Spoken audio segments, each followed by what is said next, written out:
everyone? It's D-Man number 5, and I'm back, and we're talking about X-Men '97, episode 4? Yeah, titled Motendo / Love Death Part 1. Now, there are two stories in this episode. First one focuses on Jubilee and Roberto celebrating Jubilee's 18th birthday. And the second one focuses on Storm and Forge trying to get Storm's powers back after they were taken in episode 2. So let's start with the first story. So we open at the X Mansion, and all the X-Men are saying, we gotta figure out how to celebrate Jubilee's birthday. And Magneto, being the new team leader, is saying, oh, we're not gonna celebrate, because he's very he gives a good reason why, saying she needs to grow up and she needs to understand that the world hasn't learned to accept her, and she needs to train and everything. And Jubilee's like, oh, it's not fair. All this teen angst saying, I'm turning 18. When do I ever get to turn 18? I wish I could go back to where everything was all fun and all that, and no one had to worry about stuff. And Roberto's there. What I think of Roberto's character, actually, he's good. I think I said his name, his superhero name, incorrectly in the last review. It's not Fire Fist. It's Sunspot. And you probably guessed it's fire shooting. And I think he's a pretty cool character. I want to see more of him, though, because I like his design a little bit. It looks too modern in my opinion, but I do like the character, and I want to see him used more in the episode with the team and Jubilee. So anyways, after they say this, they find basically a ripoff of NES, which is a Nintendo entertainment system that was big in the 90s. And Jubilee, being the... I'm not saying that she is this. What? I'm not... Okay. Back in the old show, she was always the damsel in distress. Like, everyone had to go save her. She was basically the Robin of the team, and everyone had to go save her. And she gets caught, along with Roberto. And they are sent to a world that I want to see in either the MCU or in Deadpool 3 or in Secret Wars. They're teleported to Planet Mojo. Now, Planet Mojo is this crazy interdimensional world where it's run by a guy called Mojo. And he's just... Sorry about that. My dog wanted to come in, and if you hear noises like that in the background, that's just him just laying around. Anyway, so Planet Mojo is an interdimensional world.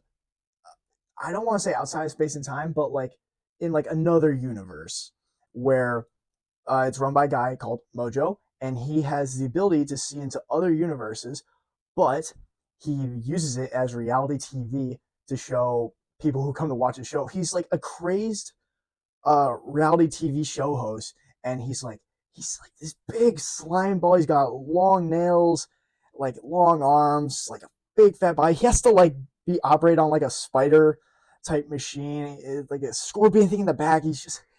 his design is so fucking hilarious. And he was in the original show, and he's he clearly represents the action and all this, the crazy manager and everything. And sometimes sometimes some fans who are like, I want action, I don't want this drama crap. And he kind of says something like that. But what's funny, when we see him in this episode, he's skinny. And I was like, oh, that's a good...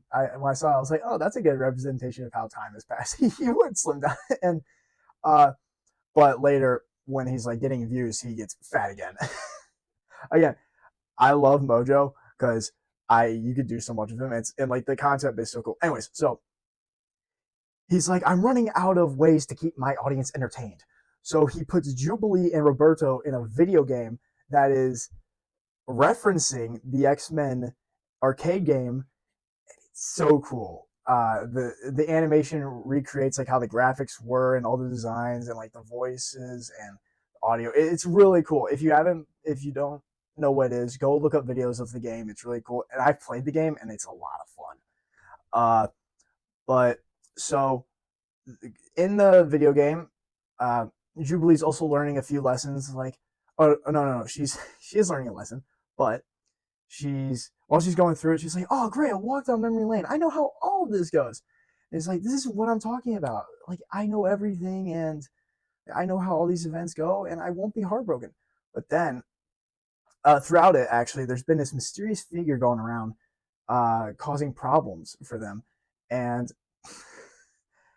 I'm just gonna say it now because I can't keep saying mysterious figure the entire time. It turns out to be Future Jubilee, and it's really cool because usually in shows like that, it'd be played up really big, but like here, it's like, oh, it's X-Men. They've like gone to space and like fought aliens. Yeah, this is like, and they've traveled through time. So like, while I was watching, I was like, oh, hey, that's cool. I like it when TV shows just do that. It's like, oh yeah, that's happening, and like that's cool. Uh, but she learns that like, oh, you like sometimes you do have to grow up and all that. And Jubilee's powers are actually really cool. And Roberto uses his fire powers against Mojo, and it's a fun episode. It should have been a B story in my opinion, but if you're a big Jubilee fan, this is for you. Also, by the end, they get out, obviously, escape Plant Mojo. They get back, and then Jubilee kisses Roberto, and they're officially a couple, which I think is great. I don't have anything against it. I like it. Okay, B story or story 2. Oh man, I love the chemistry between Storm and Forge. The way they talk to each other about like their lives and like how much Charles meant to them and how much their powers meant to them, how much the powers meant to Storm personally, and how much like Forge wants to help her. Like it's really cool. The dialogue is so perfect. Wow, I lost my train of thought here. But the dialogue is so fluent and natural. I immediately like when I saw in episode 3 that Forge was gonna help her, I was like, oh cool. And then like we're getting like this romance. I'm like, I like this. And it's really, really good. There's a line by the end when Storm finds out that Forge, plot twist, he built the neutralizing collars that like inhibit mutants from using their powers. And that piece of technology was used to take away Storm's powers, obviously.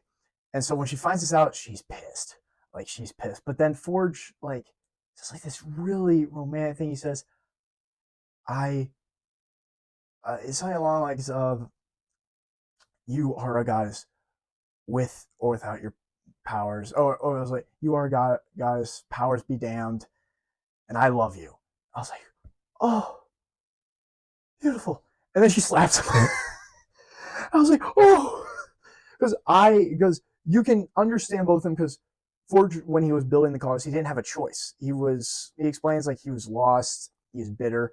So this is his redemption. But Storm is pissed because she lost her powers, and you agree with both of them, and almost neither of them are in the wrong for like what they're doing in this moment.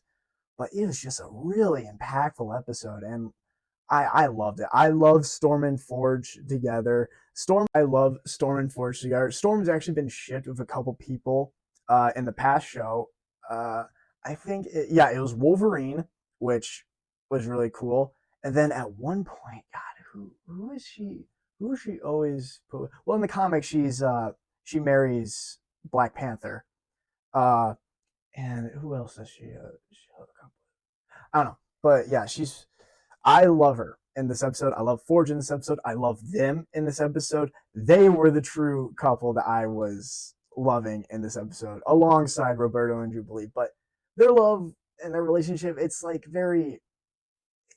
it's young love. It's like, there's gonna be like clearly some problems with them later in the season. But Storm and Forge, like they talk it out, and like they both need each other, and I love the chemistry with them. I love the relationship that they're forming. I think it's really cool.